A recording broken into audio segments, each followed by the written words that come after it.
बच्चों ने पूछा है प्रेफरेंशियल क्रेडिटर क्या है।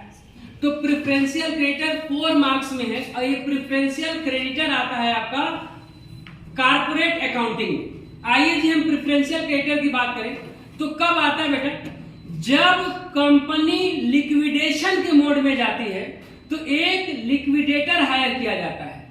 लिक्विडेटर क्या करता है, बोर्ड ऑफ डायरेक्टर से सारा स्टेटमेंट ले लेता है, तो सारे balance sheet, financial statement, each one document ले लेता है और उसके बाद क्या करता है वो कि सारी एसेट को सोल्ड करता है। स्टेप नंबर 1, सारे एसेट को क्या कर देता है, सेल कर देता है। और जब सारे एसेट को सेल कर देता है तब वह बारी आती है कि बिजनेस के लायबिलिटीज को क्या करे, पे करे। आइए अब हम आपको समझाने चले ऑर्डर, किस ऑर्डर में वो पेमेंट करता है। तो ये कौन है, लिक्विडेटर। कौन है लिक्विडेटर, वह बंदा जो कंपनी के सारे हिसाब को सेटल करेगा। तो फर्स्ट ऑफ ऑल सारे डॉक्यूमेंट बिजनेस के बारे में बोर्ड ऑफ डायरेक्टर या मैनेजर से जानकारी ले लेगा और उसके बाद सारे एसेट को सेल कर देगा। और जैसे एसेट को सेल करेगा धीरे धीरे पेमेंट करता जाएगा। जैसे एसेट आया पेमेंट करना शुरू कर देगा। तो जब एसेट से बेचा, पैसा आ गया और उसी पैसे से पेमेंट करना शुरू करेगा। तो पेमेंट करने का ऑर्डर बनाता है, मेरी बात समझिएगा। जब पेमेंट करने का ऑर्डर बनाता है तो सबसे पहले रखता है इधर लिक्विडेटर कमीशन, लिक्विडेटर रेमुनरेशन। ये देखिए सबसे पहले अपना पैसा वह ले लेता है, सबसे पहले वह अपना पैसा ले लेता है, अपनी मजदूरी ले लेता है जो पैसा आता है। उसके बाद दूसरा जो ऑर्डर है, यही टॉपिक पढ़ने के लिए सारा बवाल मैं बता रहा हूं। दूसरा ऑर्डर है वह पेमेंट करता है इधर आउटसाइड लायबिलिटी को। किसको, आउटसाइड लायबिलिटी को। और आउटसाइड लायबिलिटी में 2 तरह के लोग होंगे। कौन कौन होंगे, पहले देखा है प्रेफरेंशियल क्रेडिटर, प्रेफरेंशियल क्रेडिटर। और फिर दूसरा जो देता है वह नॉन प्रेफरेंशियल क्रेडिटर को, ये अदर क्रेडिटर को पेमेंट करता है। मैं ऑर्डर समझा लूं, ये लिखिएगा एग्जाम में। अब आता है तीसरा, आउटसाइड लायबिलिटी को दे दिया।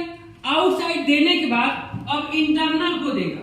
जब वो इंटरनल को देगा तो इंटरनल में कौन कौन आता है, इंटरनल में आते हैं शेयर होल्डर्स। तो शेयर होल्डर में कौन, आइए जरा देखते हैं।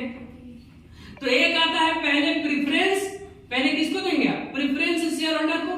फिर पैसा बचेगा किसको देंगे, इक्विटी शेयर होल्डर को। यही ऑर्डर है पेमेंट करने का। तो सबसे पहले किसका, अपना रेम्युनरेशन रख लेता है।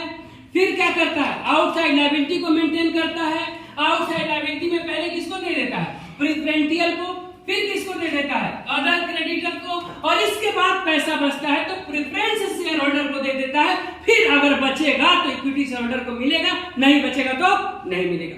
यही ऑर्डर ऑफ पेमेंट है। तो एग्जाम में 4 नंबर की एक और थ्योरी पूछा जाता है, लिक्विडेटर का ऑर्डर ऑफ पेमेंट बताओ, यही है।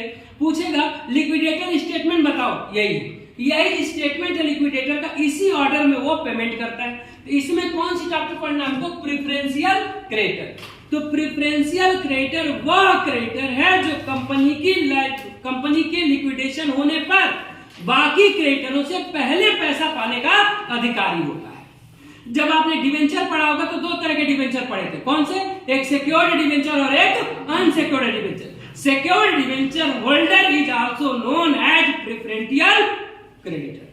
तो secured debenture holder is also known as preferential creditor, या जिन्होंने कंपनी में सिक्योरिटी ले रखी है या एग्रीमेंट कर रखा है कि लिक्विडेशन के टाइम हमको पहले पैसा चाहिए, उसे हम कहते हैं प्रेफरेंशियल क्रेडिटर। प्रेफरेंशियल क्रेडिटर का मतलब है बाकी लोगों से कंपनी के लिक्विडेशन में पहले पैसा पाने का अधिकार, इसे कहते हैं प्रेफरेंशियल क्रेडिटर। तो हो गया सिक्योर्ड प्रेफरेंशियल, जो सिक्योर्ड डिवेंचर है वही कौन कहलाएगा, प्रेफरेंशियल क्रेडिटर। क्लियर है, ओके।